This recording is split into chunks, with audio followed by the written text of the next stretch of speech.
dari 315 pemilih yang hadir. Kemudian surat suara yang dicoblos ada 336. Jadi ada selisih 21 surat suara yang tidak diketahui siapa yang menggunakan surat suara tersebut. Dari hasil kajian dan telah kita, hal tersebut merupakan masuk kategori untuk dilakukan PSU.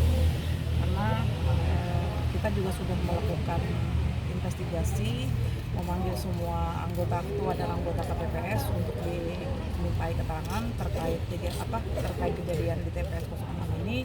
Mereka juga mengaku tidak bisa menjawab dan tidak tahu kok bisa terjadi selisih 21.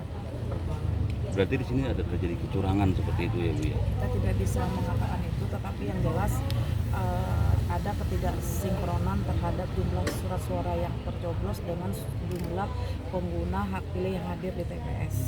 Nah, itu karena tidak diketahuinya siapa yang mencoblos, tentunya itu kan suatu pelanggaran ya. Tata cara mekanisme prosedurnya tidak sesuai. Jadi makanya kita rekomendasikan untuk di PSU-kan saja. Karena kemarin juga ada kejadian ya di TPS ini, ada keramaian ya di TPS ini, sehingga ketua dan anggota KPPS-nya itu meninggalkan tempat tugasnya. Seharusnya ketua dan anggota itu harus stay di tempat dia bertugas, tidak boleh ikut berfoto, tidak boleh meninggalkan tempatnya gitu kan, rame-rame segala macam. Dan kita harus paham bahwa di dalam TPS ini kan ada pihak-pihak yang tidak boleh masuk dan siapa saja yang boleh masuk dan siapa saja yang tidak boleh masuk. Kita pun Bawaslu juga kan hanya bisa di luar melihat, memantau dari luar. Yang bisa masuk itu kan ada ketua dan anggota KPPS 7 orang, pengawas TPS, saksi, pasangan calon ya, baik gubernur maupun wali kota. Kemudian Linmas hanya di depan dan di depan pintu masuk dan di pintu keluar. Nah itu setelah itu juga ada pemilih yang boleh masuk di dalam TPS. Nah itu ini juga kita tekankan supaya proses pemungutan suara ulang ini berjalan tertib dan lancar sesuai dengan aturan.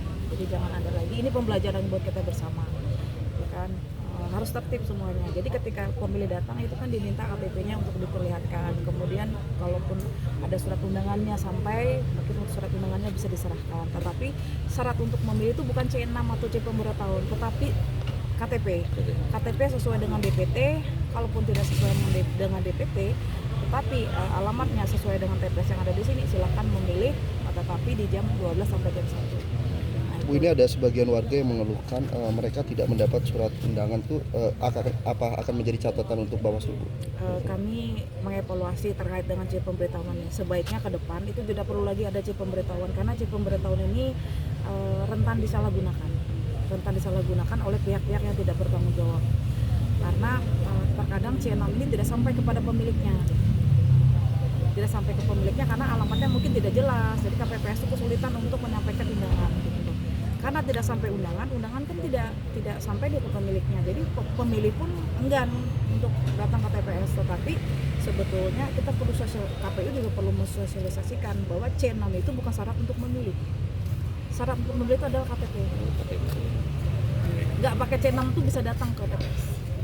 Ya, itu yang harus dipahami. Dan ke depan kami rekomendasikan tidak perlu ada C6 atau C pemberitahuan lagi lah ya. Pemilik cukup datang bawa KTP. Cek di DPT online. Dia masuk di DPT online, cari TPS-nya di mana dia tempat memilih. Tapi bagaimana warga bisa tahu Bu kalau ada PSU di sini, Bu? Jadi ada beberapa warga, oh ada PSU ya, saya nggak tahu mana ada. Seharusnya KPU sudah memberitahukan. Dalam rekomendasi kita sudah kita minta untuk KPU menyampaikan, mengumumkan kepada seluruh pemilih yang dilakukan PSU di sini. Ya. Siap, makasih ya Bu. Terima kasih banyak.